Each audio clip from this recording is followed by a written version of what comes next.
Manufacturing தமிழன் YouTube channel நேயர்கள் அனைவருக்கும் வணக்கம். நம்ம தமிழ்நாட்டோட பாரம்பரிய கலைகளில் ஒரு முக்கியமான கலைன்னு பார்த்தீங்கன்னா அது சிலம்பாட்டம்னு சொல்லலாம். இது வெறும் கலை மட்டும் இல்லை, நம்மளோட பாதுகாப்புக்கு தற்காத்து கொள்றதுக்கான ஒரு வீர விளையாட்டுன்னு கூட சொல்லலாம்.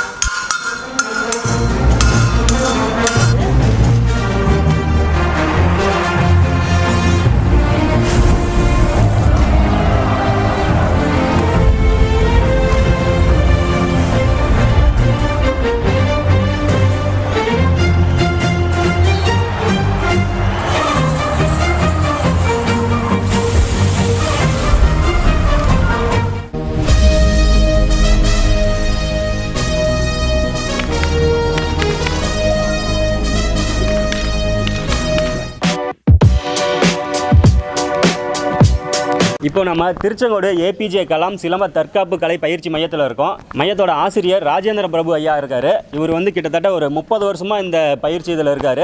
சார் வணக்கங்க சார். சார் இப்போ நீங்கள் உங்களை பற்றின டீட்டெயில் சொல்கிறீங்களா? எனக்கு சின்ன விவரம் தெரிஞ்சது நான் சிலம்பம் விளையாண்டுட்டு தான் இருக்கேன், சொல்லி கொடுத்துட்டு தான் இருக்கேன். ஓகேங்க சார். இன்னமும் நான் கற்றுக்கிட்டு தான் இருக்கேன். இன்னும் மாஸ்டர் அப்படிங்கிற அந்த இதெல்லாம் அந்த அளவுக்குலாம் நான் தகுதி வரல. ஓகேங்க சார். நான் கற்றுக்கிட்டு தான் இருக்கோம். எங்கிட்ட கற்றுக்கிட்டவங்க நிறைய பேர் வெளியே ஸ்டேட்டு டிஸ்ட்ரிக்ட் ஸ்டேட்டு அதெல்லாம் போயிருக்காங்க. இப்போ ஒரு ரெக்கார்டு ஒன்று பண்ணியிருக்கோம்.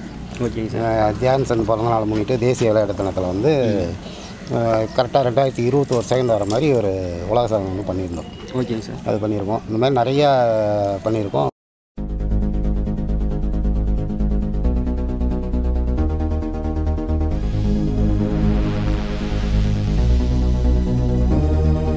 சார் இப்போ இங்கே பயிற்சி பெற்றவங்க நிறையா அச்சீவ்மெண்ட் பண்ணியிருப்பாங்கள்ல, ஸ்டேட் லெவலில் நேஷனல் லெவலில், அது மாதிரி யார் யார் இருக்கிறாங்க? இப்போ இந்த பொண்ணு பேர் காயத்ரி, என் ஸ்டூடெண்ட்டு. ஓகேங்க சார். இவங்க இப்போ நேஷனல் வரைக்கும் போயிருக்கிறாங்க. இப்போ இவங்க மேனகா, இவங்க அனுப்பிரபா, லோகேஷ், நிதிஷ், இவங்கெல்லாம் ஸ்டேட் லெவலில் இதுவாகிருக்கிறாங்க. இவர் நவீன்குமார் உதவி பயிற்சியாளர், நடுவராக இருக்கிறாருங்க. ஸ்டேட் லெவல் நடுவராக இருக்கிறாருங்க. இப்போ நம்ம இந்த சிலம்பத்தில் தேசிய அளவில் மாநில அளவில் போய் சாதிச்சவங்க இருக்காங்க. அவங்கக்கிட்ட அவங்களோட அனுபவத்தை பற்றி கேட்போம். வணக்கம்மா. உங்கள் பேர் காயத்ரி? காயத்ரி. சரி, இப்போ நீங்கள் எதில் நேஷனல் லெவல் போயிருக்கிறீங்களா? உங்களோட அனுபவத்தை சொல்கிறீங்களா? அப்படியே எல்லாருக்கும் வணக்கம். நான் ஒரு 10-11 வருஷமாக கற்றுக்கிறேன் நான் அந்த சிலம்பக்கலையை. ஒரு தொடர்ந்து ஃபஸ்ட்டு ஒரு 4 வருஷமாக எனக்கு மேட்ச் அப்படின்னு என்னென்னு தெரியாது. டோர்னமெண்ட்லாம் போனது கிடையாது. கடந்த ஒரு 6 வருஷம் காலமாக தான் நாங்கள் போயிட்டுருக்கோம் மேட்சஸ் அப்படின்னு.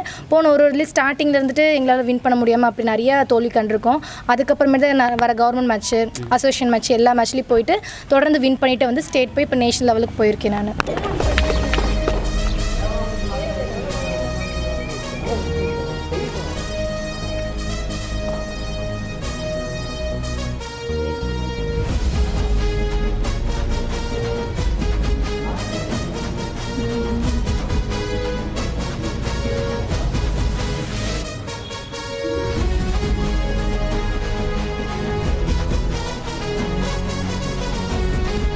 ஃபஸ்ட்டு இதுக்கு சிலம்பம் கற்றுக்கலான்னு சொல்லி உங்களுக்கு ஆர்வம் எப்படி வந்துச்சு?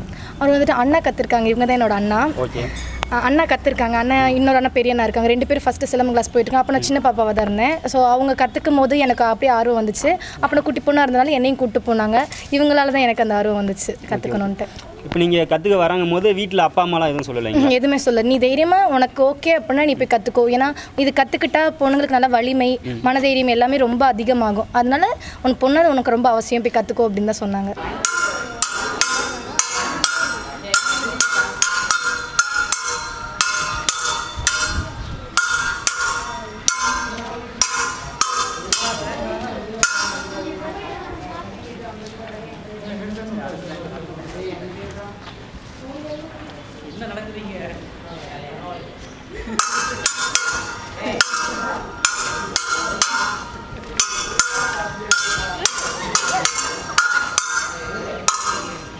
இந்த ஸ்டேட் மேட்ச்சு, நேஷனல் மேட்ச்லாம் போகிறீங்களா? அப்போ ஏதாவது இஷ்யூஸ் வந்துருக்கு, அதாவது பிரச்சனை அதை ஃபேஸ் பண்ணுறதுக்கு அது மாதிரி ஏதாவது வந்துருக்குங்களா? பொண்ணுங்க அப்படின்னா யூஸ்வலாக எல்லாருக்கும் நடக்கிறது தான். ஸோ அது நம்ம கண்டுட்டு இருந்தோம்னா நம்ம வின் பண்ண முடியாது. நம்மளோட கோல் என்ன, அங்கே போய் நம்மளோட விளையாட்டு காமிச்சு நம்மளோட திறமை காமிச்சு நம்ம வின் பண்ணணும். அதுக்கான மெயின் இதாக தான் பார்க்கணும் நம்ம. இப்போ நான் ஸ்டேட் லெவல் வரைக்கும் போயிருக்கேன். நான் 8 இயர்ஸாக இந்த கேமில் சிலம்பக்கலையில் விளையாண்டுருக்கேன்.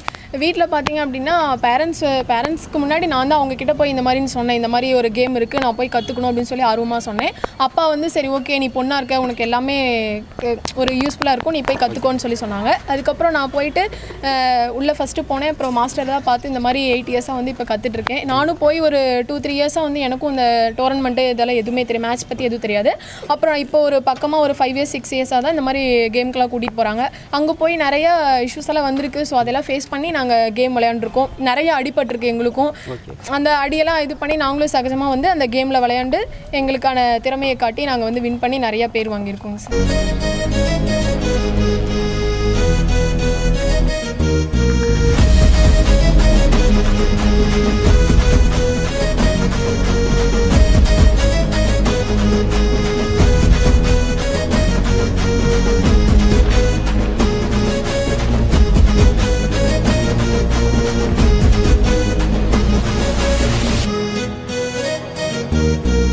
என் பேர் அனுப்ரபா. நான் வந்து இந்த சிலம்பாட்ட கலை வந்து 5 வருஷமாக கற்றுட்ருக்கேன்.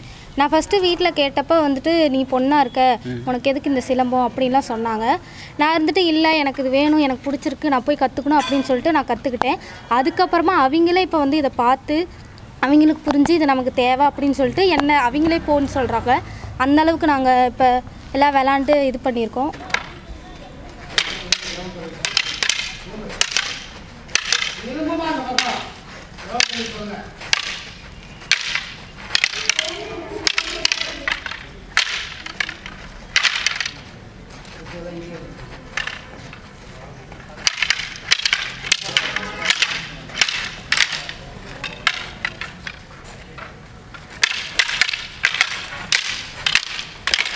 நார்மலாக எல்லாம் அவங்களே வந்து வாண்டடாக நாங்கள் கற்றுக்கணும்னு சொல்லி வராங்களா இல்லை எப்படி? இல்லை அவங்களே தான் வராங்க. நாங்கள் எங்கேயுமே விளம்பரமெல்லாம் பண்ணுறது இல்லைங்க.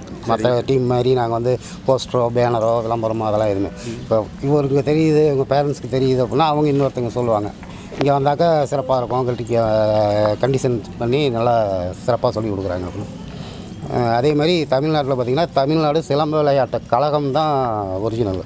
ஓகேங்க சார். இது மாதிரி சிலம்பாட்ட சங்கம் அப்படி இன்னும் நிறைய ஃபேஸ்புக்கெலாம் பார்த்திங்கன்னா இருக்கும். ஓகேங்க சார். அதெல்லாம் தெரியல அது. ஆனால் எனக்கு தெரிஞ்ச வரைக்கும் தமிழ்நாடு சிலம்பாட்ட கழகம் தான் வந்து முன்னாடி நின்று எடுத்து நடத்திட்டு இருக்கிறாங்க, கவர்மெண்ட் அப்ரூவல் வாங்கி. எங்கள் சொந்த ஊரே வந்து திருச்செங்கோடு தாங்க. திருச்செங்கோட்டில் தான் நாங்கள் பூர்வீகமே எல்லாமே பரம்பரையாகவே திருச்செங்கோடு தான். ஓகேங்க சார். இப்போ நீங்கள் என்ன படிச்சிருக்கீங்க? உங்களோட தொழிலும் பார்த்தீங்கன்னா இதான? நான் படிச்சிருக்கிறது கம்மி தாங்க, 8வது தான் படிச்சிருக்கேன்.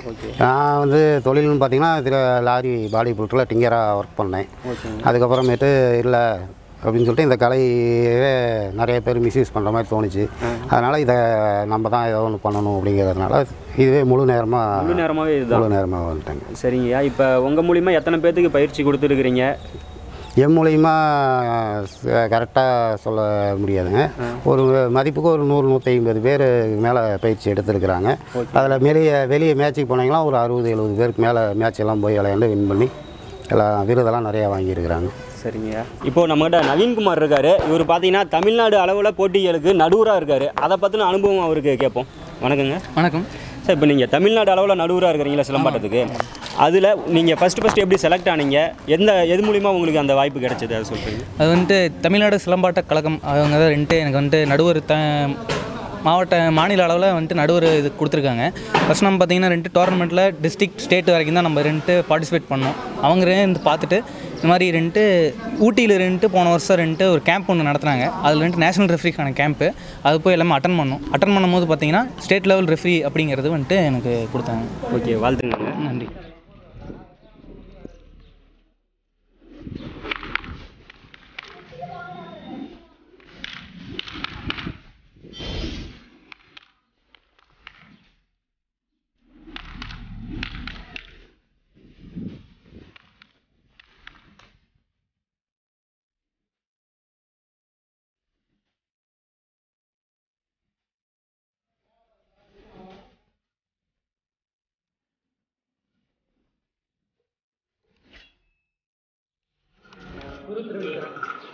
சார், இப்போ உங்களுக்கு முதல்ல அந்த கலை மேலே எப்படி ஆர்வம் வந்தது? இந்த கலை மேலே ஆர்வம் வந்தது எனக்கு முதல் காலடி வச்சா என்னுடைய குருநாதர் முருகன் சொல்லிட்டு அவர் இப்போ இல்லை. அவர் நான் அவங்க விளையாடும் போது வேடிக்கை பார்த்தேன். ஓகேங்க. வேடிக்கை பார்க்கும்போது எனக்கும் அது செய்யணும் அப்படின்னு சொல்லி ஆசை.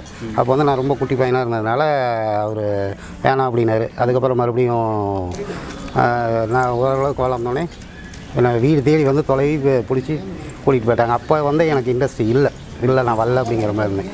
வலுக்கட்டாயமாக இழுத்துட்டு போய் எனக்கு சொல்லிக் கொடுத்தாங்க. அதுக்கப்புறம் இதில் இன்ட்ரெஸ்ட் வந்துச்சு. இந்த கலைக்கோசரமே என்னுடைய லைஃப்பையே நான் வந்து அர்ப்பணிச்சிருக்கேன். மற்றவங்கள அடிக்கிற மாதிரி இருக்கும்ல, அதனால மிஸ்யூஸ் பண்ணுறதுக்கு வாய்ப்பு இருக்கா? நிறைய பேர் அதெல்லாம் மிஸ்யூஸ் பண்ணுறாங்களா? அதை பற்றி ஏதாவது? இல்லை, எனக்கு தெரிஞ்சு யாரும் மிஸ்யூஸ் பண்ணுற மாதிரிலாம் யாரும் இல்லைங்க. சிலம்பாட்டம் கற்றுக்கிறது வந்து ஒரு தனி மனித ஒழுக்கம் அவங்களுக்குள்ளே வந்துடும். ஓகே. இப்போ குழந்தையிலேருந்தே வரவங்கும் போது அவங்க எந்த வித கெட்ட பழக்கத்துக்கோ கெட்ட வழிக்கோ போகிறதுக்கு வாய்ப்புங்கிறதே கிடையாதுங்க. சிலம்பம் கற்றுருவீங்க எல்லாம் ஒழுக்கமாக இருப்பாங்க. அவங்களுக்கு பேசிக்கே வந்து ஒழுக்கம் இருந்தால் மட்டும்தான் நாங்களே சொல்லிக் கொடுப்போம். நாங்கள் வந்தாக்கா ஒரு 2-3 மாதம் பார்த்துட்டு அவங்க ஒழுக்கமாக இருக்கிறாங்களா அப்படின்னு பார்த்துட்டு தான் நாங்கள் அடுத்தடுத்த பாடத்துக்கே போவோம். இப்போ இந்த சிலம்பம் கற்றுக்கணும் அப்படிங்கிறதுக்கு ஏதாவது அடிப்படை தகுதிகள் இருக்கா? இத்தனை வயசு இல்லை இப்படி இருக்கணும், இத்தனை கிலோ இருக்கணும், அதெல்லாம் எதுவுமே கிடையாது. சிலம்பத்துக்கு வயசுங்கிறது கிடையே இல்லைங்க. 5 வயசுக்கு மேலே நீங்கள் எத்தனை வயசு 90 வயசு 100 வயசாக இருந்தாலும் கற்றுக்கலாம். உங்களால் முடியும்னு நம்பிக்கை உங்களுக்கு இருந்துச்சுன்னா தாராளமாக கற்றுக்கலாம். கற்றுக் கொடுக்கறதுக்கு எல்லா ஆசானங்களுமே ரெடியாக தான் இருக்கிறாங்க. சரிங்க.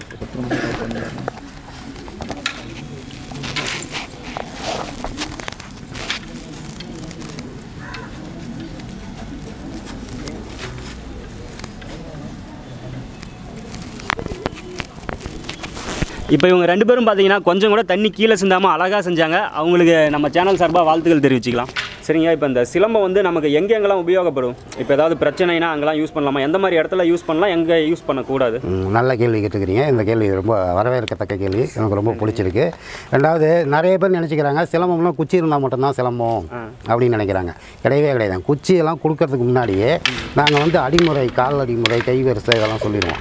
பேசிக்கு உங்களுக்கு அதுலேயே நீங்கள் நார்மலாக இப்போ இந்த பொண்ணுங்க இருக்கிறாங்க, நம்ம ஒரு கேள்வி பண்ணலாம், கிண்டல் பண்ணலாம், நார்மலாக நீங்கள் ரீடீசிங் பண்ணலாம் அப்படின்னு நினச்சிங்கன்னா நார்மல் பொண்ணுகிட்ட தான் நீங்கள் பண்ண முடியும். ஓகே. இந்த மாதிரி விளையாட்டு தெரிஞ்ச பொண்ணுங்கிட்ட பண்ண முடியாது. பண்ணினீங்கன்னா அவங்க வந்து குச்சி இருந்தாலும் இல்லைனாலும் அவங்க சிலம்ப வீரர் அப்படிங்கும் போது அவங்கள நீங்கள் கிண்டலே பண்ண முடியாது. அடி தான் உங்களுக்கு தான் அடிக்கும்.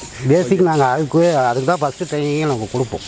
ஒருத்தவங்க வந்து தேவையெல்லாம் மிஸ்யூஸ் பண்ணி தொட்டாங்கன்னா என்ன பண்ணணும் அப்படிங்கிறது தான் பேசிக்கு. அதுக்கப்புறமேட்டு தான் ஸ்டிக்.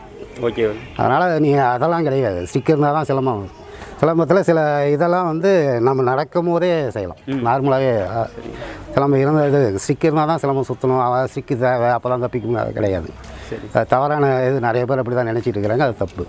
சரிங்க. இப்போ இது நிறையா பொண்ணுங்களாம் பார்ப்பாங்க. அவங்களுக்கு ஏதாவது ஒரு டிப்ஸ் மாதிரி? அது நான் சொல்கிறத விட என்னுடைய வீராங்கனைகள் சொன்னால் நல்லா இருக்குன்னு நான் நினைக்கிறேன். ஸோ இப்போ நம்மள ஒருத்தவங்க வந்து அறைய வந்தாங்க அப்படின்னா ஃபஸ்ட்டு நம்ம இந்த இதை பிளாக் பண்ணுறோம். இந்த இடத்துல இந்த விரிஸ்ட் அந்த மணிக்கட்டுக்கிட்ட இருந்துட்டு இப்படி பிளாக் பண்ணோம்னா ஃபுல்லாக ஏற ஆரம்பிச்சிடும். அதாவது வலி ஃபுல்லாக ஏற ஆரம்பிச்சிடும், ரேடியேட் ஆரம்பிச்சிடும். ஸோ அதனால இப்படி பிளாக் பண்ணோம் அப்படின்னா அவங்களால அடுத்த இது எதுவுமே மூவ் பண்ண முடியாது. ஸோ அப்போது அதை தடுத்துட்டு இந்த இடத்துல வச்சு நல்லா ஃபோர்ஸ் கொடுத்து தடுத்துட்டு கையை முறுக்கி எட்டி உதைக்கிறோம். அவ்வளோதான். இப்போ வந்து யாராவது நம்ம பேசிகிட்டு இருக்கப்போ நம்மளோட க்ளோஸாக இருக்கவங்களே நம்மளுக்கு எகென்ஸ்டாக இருக்காங்க அப்படின்னாங்கன்னா அவங்க காலர் கீன் பிடிக்க வந்தாங்கன்னா அதை எப்படி நம்ம லாக் பண்ணலாம்? இப்போ கலர் பிடிச்சிட்டாங்க, நான் எதுவுமே பண்ணல, கை வச்சேன், லாக் பண்ணேன், இந்த இடத்துல இந்த போன் கட் ஆகுற மாதிரி நான் இப்படி ஒரு லாக் பண்ணேன். அவ்வளோதான். அசைக்கவே முடியாது.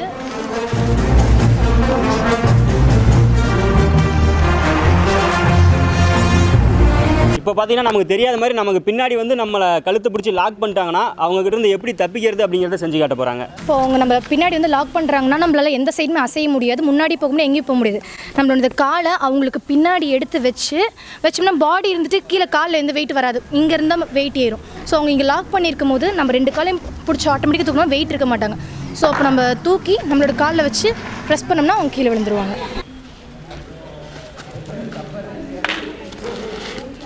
சார் இப்போ வந்துட்டு நம்மக்கிட்ட ஒருத்தர் பேசிகிட்டு இருக்காங்க அப்படின்னா அவங்க வந்துட்டு நம்ம செயினை வந்து பறிக்க வரும்பொழுது நம்ம எப்படி அவங்கள வந்து பிளாக் பண்ணுறது, அவங்கள எப்படி அவங்கக்கிட்ட இருந்து நம்ம காப்பாற்றிக்கிறதுங்கிறத பண்ண போகிறோம். ஓகே. இப்போ பார்த்தீங்கன்னா நிறைய செயின் ஸ்நாச்சிங்லாம் நடக்குது. அதுக்கு வந்து இது ரொம்பவே ஒரு முக்கியமான டிப்ஸாக இருக்கும். எல்லாரும் பார்த்து தெரிஞ்சுக்கிங்க. இப்போ வந்துட்டு நான் ரோட்டில் நின்றுட்டு இருக்கேன், ஒரு ஜென்ஸ் வராங்க அப்படின்னா அவங்க வந்து நார்மலாக நடக்கிற மாதிரி வந்துட்டு இருக்காங்க. திடீர்னு வந்து என்னோடய செயின் பறிக்கும் பொழுது நான் எப்படி அவங்கள வந்து பிளாக் பண்ணுறேன் அப்படிங்கிறத இப்போ செஞ்சு காட்டுறோம். இப்போ வந்துட்டு அவங்க வந்து நடந்து வந்துட்டு இருக்காங்க, என்னை பார்த்துட்டு இப்போ டக்குன்னு இப்படி பிடிக்கிறாங்க அப்படின்னா இப்படி தட்டி விட்டுட்டு என்னோட ஷாலை எடுத்து இப்படி லாக் பண்ணி அவங்க கழுத்துக்கிட்ட இப்படி லாக் பண்ணிட்டோம் அப்படின்னா அவங்க கீழே விழுந்துருவாங்க.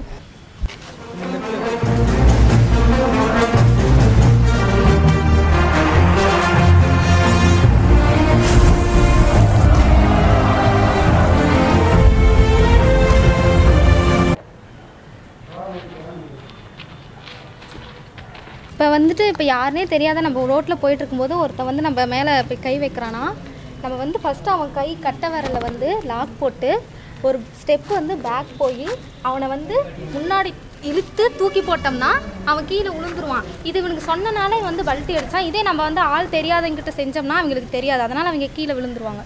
சூப்பர்மா, ரொம்ப நன்றி. தேங்க்யூ. சரி, இப்போ பார்த்தீங்கன்னா சிலம்பத்தில் நீங்கள் ஸ்டேட் லெவல் நேஷனல் லெவல்லாம் போயிருக்கீங்க. அடுத்து உங்களோட டார்கெட் என்ன? இப்போ நான் வந்து ஸ்டேட் லெவலில் லாஸ்ட்டாக விளையாண்டது ஸ்டேட் லெவல் வரைக்கும் போயிருக்கேங்க சார். நெக்ஸ்ட் வந்து நேஷனல், அதுக்கப்புறம் இன்னும் ஒலிம்பிக்கில் சேர்த்ததுனால இந்த கவர்மெண்ட்லாம் வந்து 3% ஒதுக்கியிருக்காங்கல்ல இந்த சிலம்பத்துக்காக. ஸோ எங்களுடைய ஸ்டூடெண்ட்ஸ்னு எங்களுக்கு பின்னாடி வர ஜூனியர்ஸ் அவங்களெல்லாம் நாங்கள் வந்து டெவலப் பண்ணணும். அதுதான் எங்களுடைய இதாக இருக்குங்க சார். ஓகே, இப்போது நம்ம தமிழர்கள் பாரம்பரிய கலையான சிலம்பாட்ட கலையை பற்றி நமக்காக எல்லாரும் செஞ்சு காட்டினாங்க. அவங்களுக்கு வந்து ரொம்பவே நன்றி தெரிவிச்சுக்கிறோம். ரொம்ப நன்றிங்க சார். இப்போ இந்த சிலம்பாட்ட கலையை பற்றி நல்லா எல்லாத்துக்கும் சொல்லி கொடுத்துட்ருக்குறீங்க. இது வந்து இப்போ ரொம்பவே கம்மியாகிட்டு இருக்கு. அது வந்து கம்மியாகாமல் இன்னும் நிறையா பேர்த்துக்கு உபயோகப்படுத்துகிற மாதிரி, நிறையா பேர் கற்றுக்கிற மாதிரி நீங்கள் சொல்லிக் கொடுக்கணும்னு சொல்லி எல்லாத்து சார்பாக கேட்டுக்கிறோங்க சார். கண்டிப்பாக சொல்லிக் கொடுக்குறாங்க. என்னுடைய லைஃபே வந்து நான் வாழ்க்கையே வந்து சிலம்பத்துக்காக மட்டும்தான் நான் அர்ப்பணிச்சிருக்கேன். வேறு எதுக்காக இல்லை. எனக்கு வேறு எந்த சொந்த பந்தம் எதுவுமே கிடையாது. நான் மட்டும் தனியாக தான் இருக்கேன். என்னுடைய குழந்தைகள் யாருன்னா இவங்க எல்லாம் தான். நாளைக்கு எனக்கு நல்லது கெட்டது எதுவாக ஆகணும் இவங்க தான். இதுக்கு மேலே நீங்கள் என்னுடைய எனக்கு அடுத்தது என் பையன். சிலம்பத்தில் பார்த்திங்கன்னா உடற்பயிற்சியிலேருந்து கால்பாடம், அதுக்கடுத்து பார்த்திங்கன்னா குச்சி வாங்கினதுக்கப்புறம் பார்த்திங்கன்னா அவங்களுக்கான கம்பு வந்து சுழன்ற மாதிரி ரெட்டை கம்பு, சுருள், மான் கொம்பு, வால் வீச்சு, அப்புறமேட்டு பார்த்திங்கன்னா வேல்கம்பு எல்லாமே ரெண்டு, அப்படியே வால், புலிவேஷம், பிச்சுவா எல்லாமே ரெண்டு இந்த சிலம்பக்கலையில் எல்லாமே அடங்கிடுதுங்க. எல்லாமே இது பண்ணுவோம். எங்களை தேடி யார் வந்தாலுமே நாங்கள் சொல்லிக் கொடுக்குறதுக்கு ரெடி. நம்ம இருந்து திருச்செங்கோட்டில் இருந்து APJ கலாம் சிலம்ப தற்காப்பு கலை பயிற்சி மென்ட்டு 6 வருஷமாக இந்த கிரவுண்டில் இருந்து நடத்திட்டு வரோம். மேனுஃபேக்சரிங் தமிழா யூடியூப் சேனலில் வந்திருக்கீங்க, ரொம்ப நன்றி. நாங்கள் இவ்வளோ நேரம் செஞ்சது வந்துட்டு எல்லாமே பொறுமையாக இருந்து வேடிக்கை பார்த்து வீடியோ எடுத்து எல்லாமே ரெண்டு ரொம்ப தேங்க்ஸ். நன்றி.